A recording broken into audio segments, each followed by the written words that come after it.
Alright, so today I want to talk a little bit about film language, which is something that can be highly overlooked in movies that come out in the theater in America today. I'm going to look back to the 70s here, which is a prime time for, the auteur filmmaker or the kind of the director's age. It was really the director's medium at that time. I'm going to look specifically at the one-shot in All the President's Men.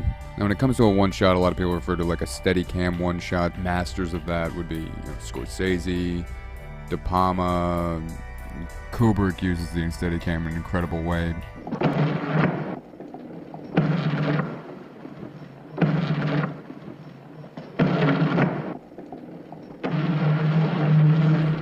Russian Ark, of course, the one-shot Steadicam, the entire film is in one shot.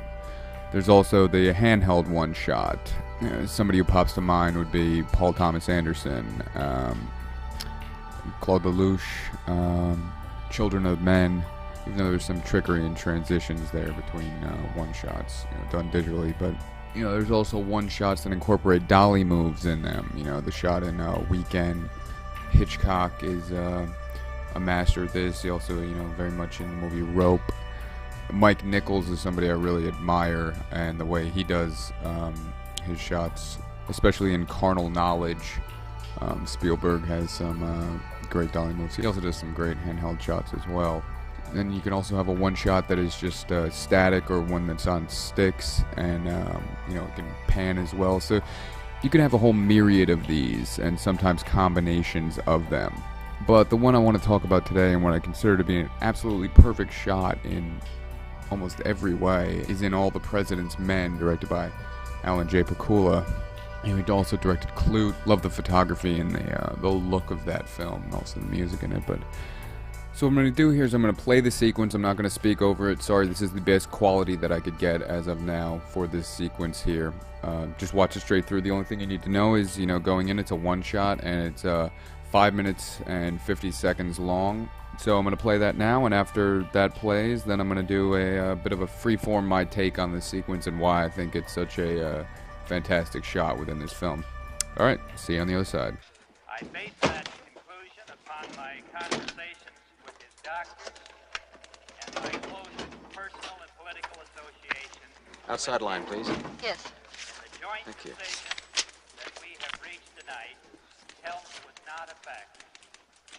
But the public debate over Senator Eagleton's past medical history continues to divert attention from the great national issues that need to be discussed. I have referred to the growing pressures to ask for Senator Eagleton's withdrawal. We have also Hello? seen growing vocal support. Could I please, Mr. Dahlberg? Yes. Kenneth Dahlberg? Yes. Eagleton and I This is Bob Woodward of the Washington Post. Democratic Party Yes. About that $25,000 check deposited in the bank account of one of the Watergate burglars, Mr. Bernard Barker. real issues before the country. As you know, sir, the check has your name on it. We were doing a story on this, and I was wondering if you would care to comment or explain. I turn all my money over to the committee. What committee is that, sir? The committee to re-elect? Yes, yes. Why would you do that? I raise a lot of money. I'm Midwest Finance Chairman. For the committee to re-elect? Hello? Yes, that's right. How do you think your check got into the bank account of the Watergate burglar? I'm a proper citizen. What I do is proper. Oh, I understand. I've just been through a terrible ordeal. My neighbor's wife has been kidnapped. Oh, well, how do you think your check got into Barker's account, though, sir?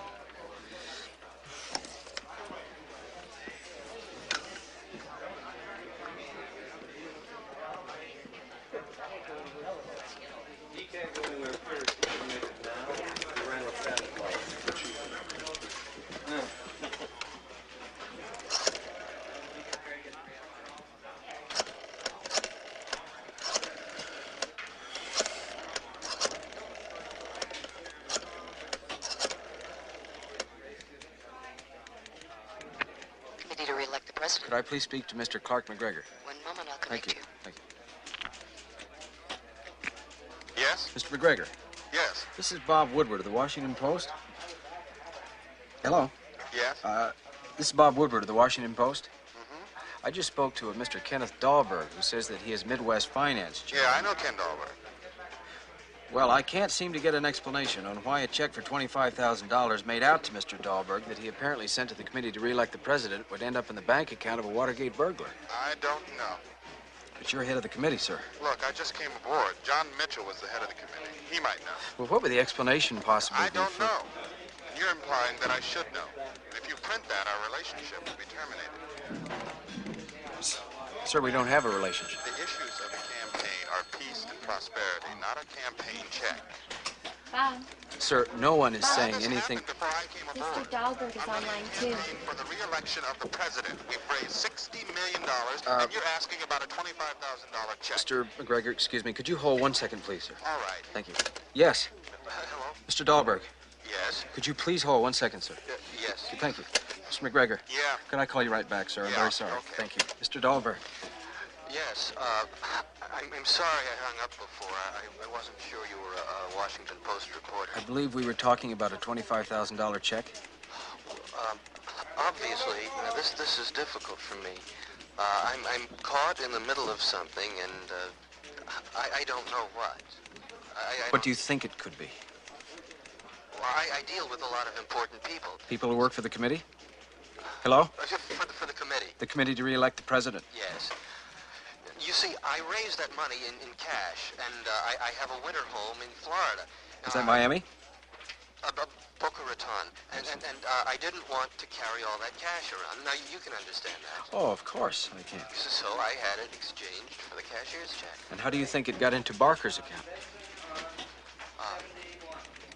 I know I shouldn't be telling you this.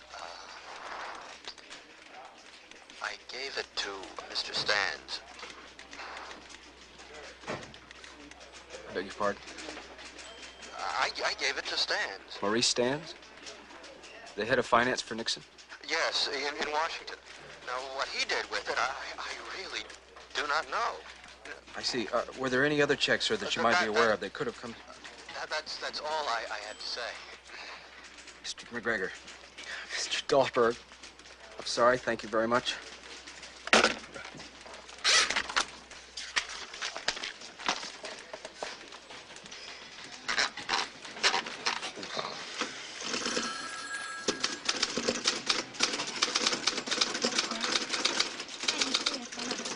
Bob, Yeah. Carl Bernstein on line 1. One? Yeah. Woodward? Bernstein. I think I got a lead on Dahlberg.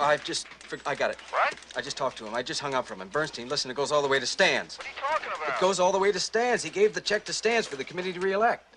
Did he say that? He said it. I've got it on my notes. Jesus. It's down on record, Bernstein. That money winds up in the bank account of a Watergate burglar? Yes. Fantastic. I'm coming home. Okay. Catapulted the unknown senator from Missouri into national prominence by naming Eagleton as his running mate. The move surprised the old pros, but it seemed to pay off in a bolstering of support for the Democratic ticket. All right, now I'm gonna go back through it and just give some thoughts on it. So, the shot starts out on this shot of a room here. Robert Redford's character walks into the shot, sits down. The shot is static at the very beginning of it, and becomes an almost imperceptible dolly move into his character. And the interesting thing about it is, I'm going to have to explain here a bit of what a diopter is, because if you'll notice, as the shot starts, over in the back left, all the way into the back, there's very deep focus. And everyone in that background is in focus. But over Robert Redford's left shoulder, you will see in the background, it is out of focus on that side. Now, this is because there's a use of a diopter at play here, a split diopter. Now, the line that they're using to split that is this white pillar over here, so you can't really see the split. If you look down near where the typewriter is over there, you can see it. But as they're dollying in and zooming at the same time, it is a fantastic use of moving this diopter over and keeping it in line with that white pillar. And what I like about it is The shot in itself is representative of a bit of his inner mindset. You know, you're getting closer and closer to him as his excitement is building and somewhat frustration is building as well. And at the beginning, you can see how he's frustrated and see how he's trying to block out the noise in the background. And that's when you can see the people in the background. And as you get closer and closer to him and the white pillars moving over, the background gets more and more blocked out. And nothing in his surroundings are interfering with him in that phone conversation. He is totally engrossed within that, as we are engrossed in his performance. When he's on the phone, even later on, his secretary who's trying to get his attention has to call his name twice to break him out of the concentration he has on the phone and the zone that he's in. And that's represented to us visually in this subtle way, whereas when we start wide, the people in the background were in focus, they were in his mind, it was part of his conscious, and as we're pushing towards it, everything in the background, just as he has blocked it out, is now non-existent to us. It's blurry and we're not supposed to be looking at it or paying attention to it. We're engrossed within him and what he's doing on that phone.